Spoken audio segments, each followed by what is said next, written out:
EPP4 AFA Term 1 Week 9. EPP4 ICT Term 1 Week 9 to 10. Matatag Curriculum, Bansang Makabata, Batang Makabansa, with me, Teacher KMT.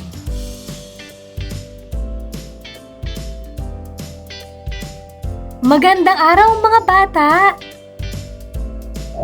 Unahin nating aralin ang EPP4 AFA Term 1 Week 9.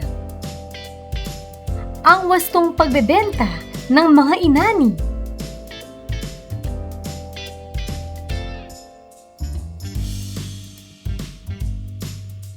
Kaugnay na paksa bilang isa, pagbebenta ng mga inaning tanim. Layunin.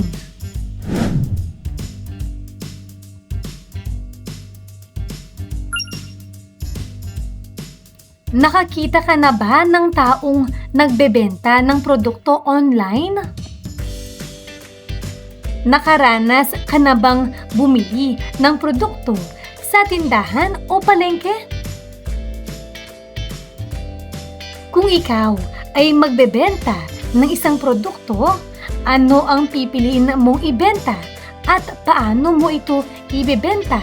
Online o tradisyonal? Bakit? Mga paraang maaaring gamitin sa pagbebenta. Una ay ang online. Ito ay ang pagbebenta ng mga produkto gamit ang electronics at internet. Ang pangalawa naman ay ang tradisyonal. Ito ay ang pagbebenta na isinasagawa sa pamilihan kung saan nakikita ang bumibili at nagbebenta.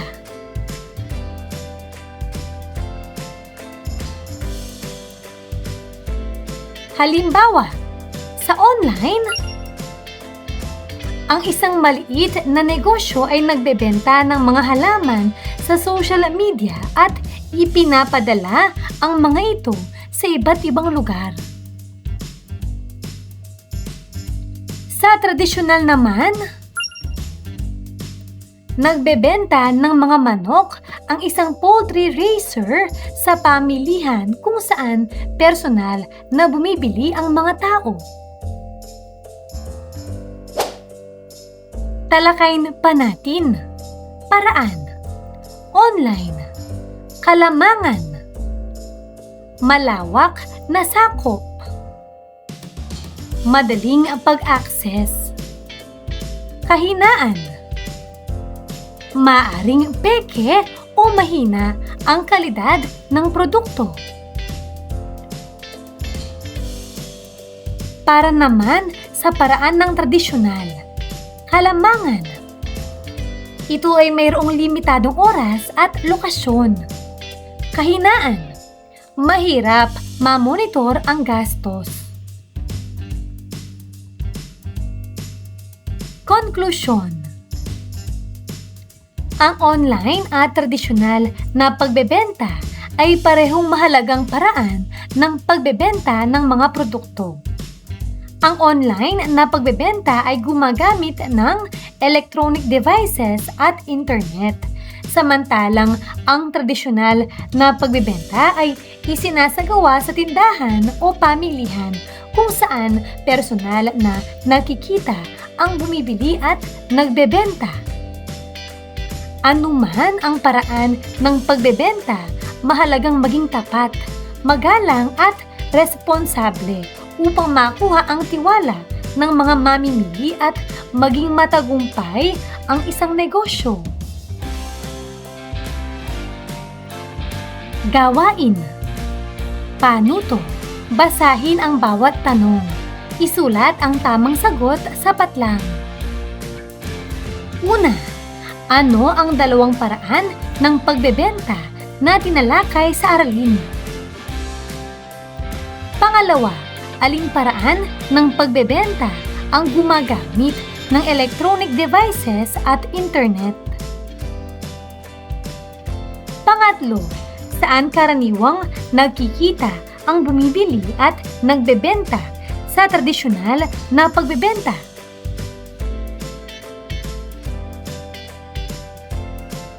Pang-apat, ano ang isang kalamangan ng online na pagbebenta?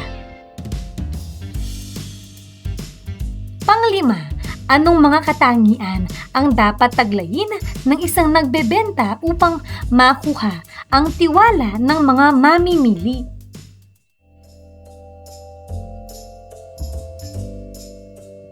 Mga tamang sagot.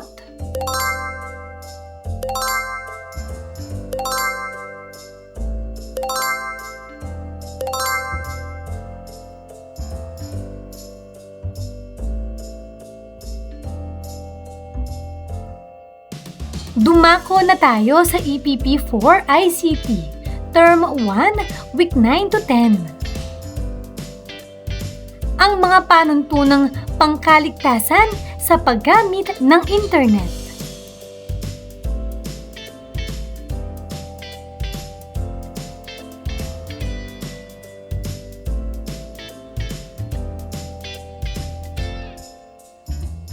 Layunin.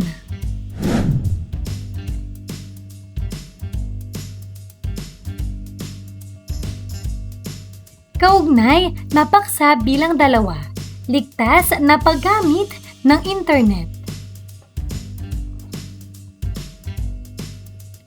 Maikling balik-aral. Panuto.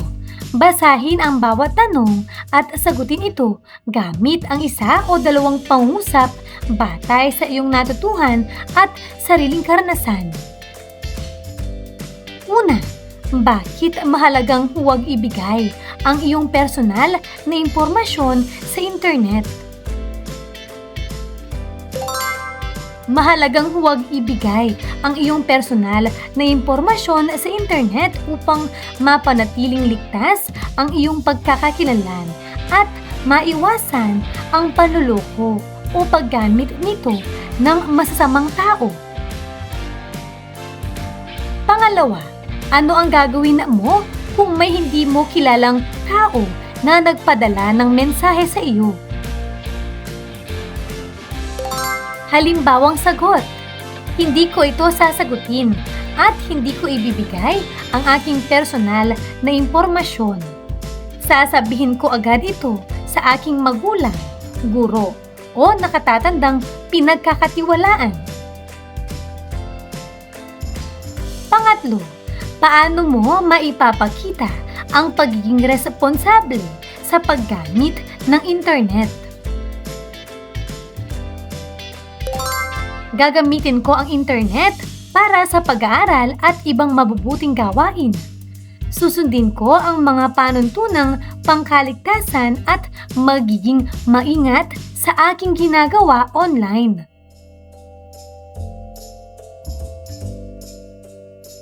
Pang-apat, bakit mahalagang maging magalang sa pakikipag-usap online? Ang pagiging magalang ay nagpapakita ng paggalang sa damdamin at karapatan ng ibang tao.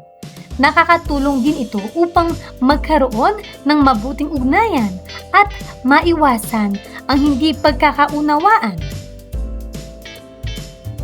Pang-5, paano makatutulong ang mga panuntunang pangkaligtasan upang maging ligtas ka habang gumagamit ng internet? Magaling!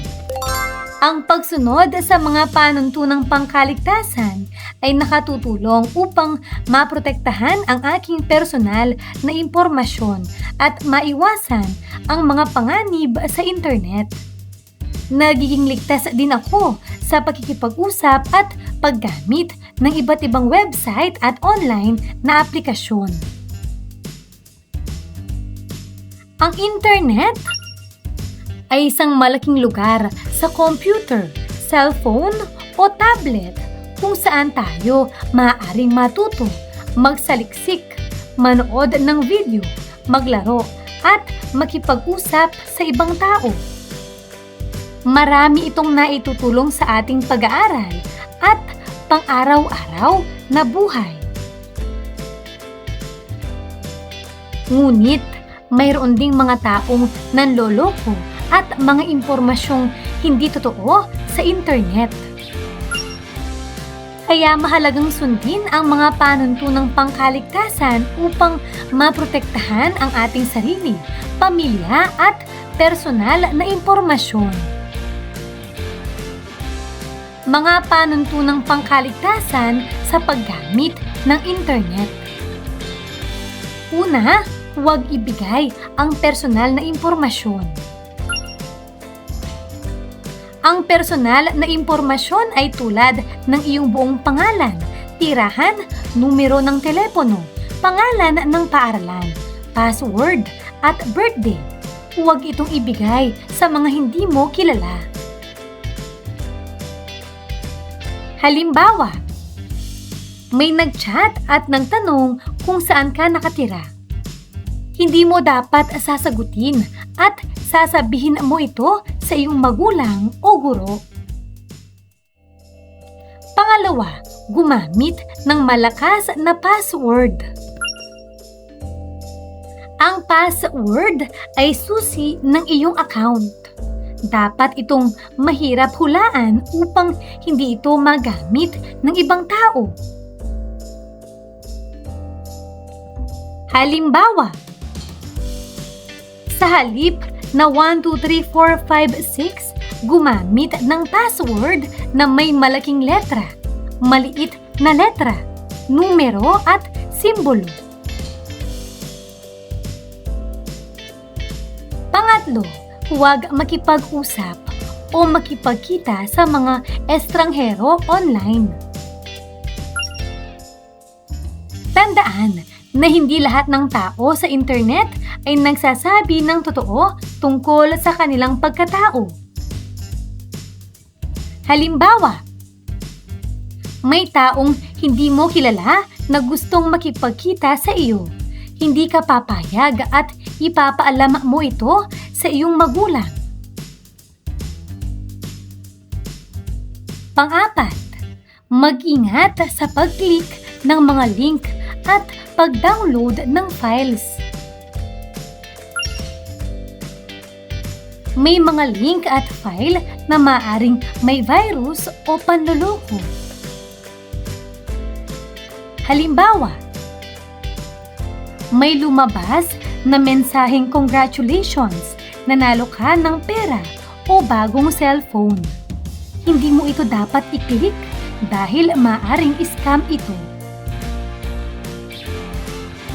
Panglima, sabihin agad sa magulang o guro kung may nakitang nakakatakot o hindi angkop. Kung may mensahe, larawan o video na nakakatakot o bastos, huwag itong itago. Halimbawa, may nagpadala sa iyo ng hindi magandang larawan. Isasara mo ito at sasabihin agad sa iyong magulang o guro. Pang-anim, igalang ang ibang tao sa internet. Gumamit ng magagalang na salita at huwag mang-insulto o mambuli online. Halimbawa, kung hindi ka sang-ayon sa komento ng kaklase, sasagot ka pa rin ng magalang. Pang-pito, huwag basta maniwala sa lahat ng nababasa sa internet. May mga balita at impormasyon na hindi totoo. Siguraduhin galing ito sa mapagkakatiwalaang website o tao. Halimbawa, may nabasa kang balitang walang pinanggalingang source. Itatanong mo muna ito sa iyong guro bago paniwalaan. Pangwalo, humingi ng pahintulot sa magulang bago mag-download ng app o laro. Hindi lahat ng app ay ligtas. Ang iba ay maaaring may virus o humihingi ng personal na impormasyon. Halimbawa, gusto mong mag-download ng bagong laro, magpapaalam ka muna sa iyong magulang. Pang-siyam, huwag gumamit ng internet ng sobrang tagal. Mahalaga rin ang pahinga, pag-aaral, paglalaro sa labas, at pakikipag-usap sa pamilya. Halimbawa, pagkatapos ng online class at assignment, magpapahinga muna bago muling gumamit ng gadget. Pang-sampu, mag-log out kapag tapos ng gumamit ng account. Ang pag-log out ay nakatutulong upang hindi magamit ng ibang tao ang iyong account. Halimbawa, pagkatapos mong gamitin ang school email sa computer ng paaralan, magla-log out ka bago umalis. Tandaan, ang internet ay isang kapaki-pakinabang na kasangkapan sa pag-aaral at pakikipag-ugnayan sa ibang tao. Ngunit dapat itong gamitin ng maingat, responsable at ligtas. Sa pagsunod sa mga panuntunang pangkaligtasan, napoprotektahan natin ang ating sarili, ang ating impormasyon at ang ibang tao habang gumagamit ng internet. Maikling pagsusulit. Paano to? Basahin at unawain ang bawat tanong. Piliin ang titik ng tamang sagot at isulat sa iyong sagutang papel. Una, ano ang pangunahing gamit ng internet? A. Panglaba ng damit. B. Pagluluto ng pagkain. C. Pag-aaral, pakikipag-usap at paghahanap ng impormasyon. D. Paglilinis ng bahay. Pangalawa, alin sa mga sumusunod ang hindi dapat ibigay sa mga hindi kakilala sa internet? A. Paboritong kulay. B. Buong pangalan, tirahan at password.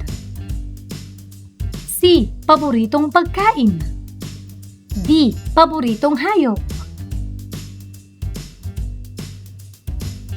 Pangatlo, ano ang dapat mong gawin kung may hindi mo kilalang tao na nagpadala ng mensahe sa iyo? A. Kausapin agad. B. Ibigay ang iyong impormasyon.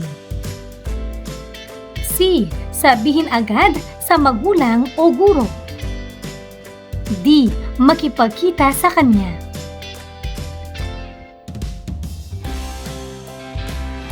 Pang-apat, bakit mahalagang gumamit ng malakas na password? A. Para mas madaling matandaan. B. Para maprotektahan ang iyong account. C. Para makita ito ng iba. D. Para maibigay sa kaibigan. Panglima, ano ang dapat gawin kapag may kahina-hinalang link na lumabas sa internet? A. I-click agad. B. Ibahagi sa kaibigan. C. Huwag i-click at sabihin sa nakatatanda. D. I-download kaagad.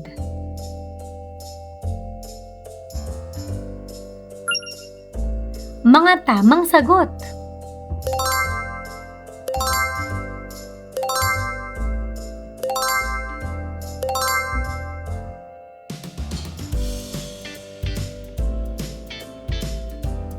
Kabuuang pagsusulit. Paano to? Basahin ng mabuti ang bawat pahayag. Isulat ang tama kung wasto ang pahayag at mali kung ito ay hindi wasto. Para sa unang bilang, ang online na pagbebenta ay gumagamit ng electronic devices at internet upang makapagbenta ng produkto. Pangalawa, sa tradisyonal na pagbebenta, personal na nakikita ang bumibili at ang nagbebenta. Pangatlo, isa sa mga kahinaan ng online na pagbebenta ay maaaring peke o mahina ang kalidad ng produkto. Pang-apat, hindi mahalaga ang pagiging tapat at magalang sa mga mamimili kapag nagbebenta. Pang-lima, ligtas ibigay ang iyong buong pangalan, tirahan at password sa taong hindi mo kilala sa internet.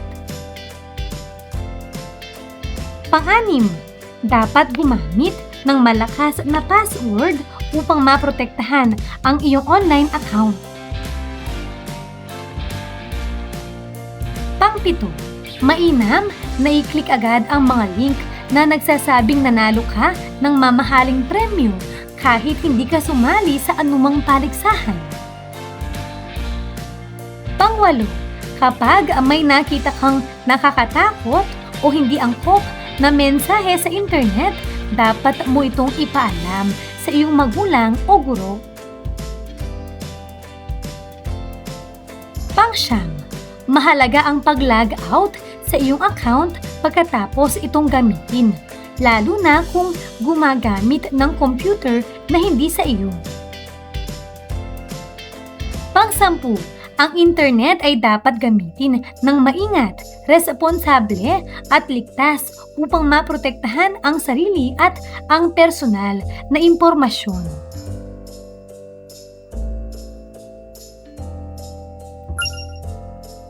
Mga tamang sagot.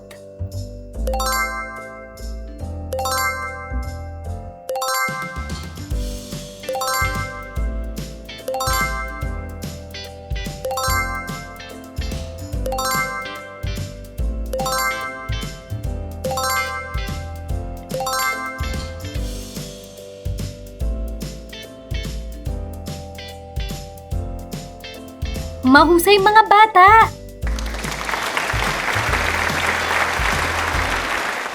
Ano ang mga natutuhan mo sa araw na ito?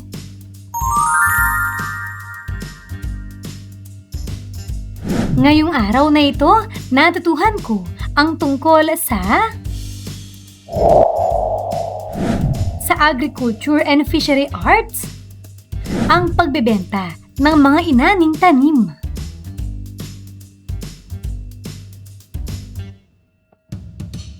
At sa information, communication and technology, ang natutuhan ko ay ang ligtas na paggamit ng internet.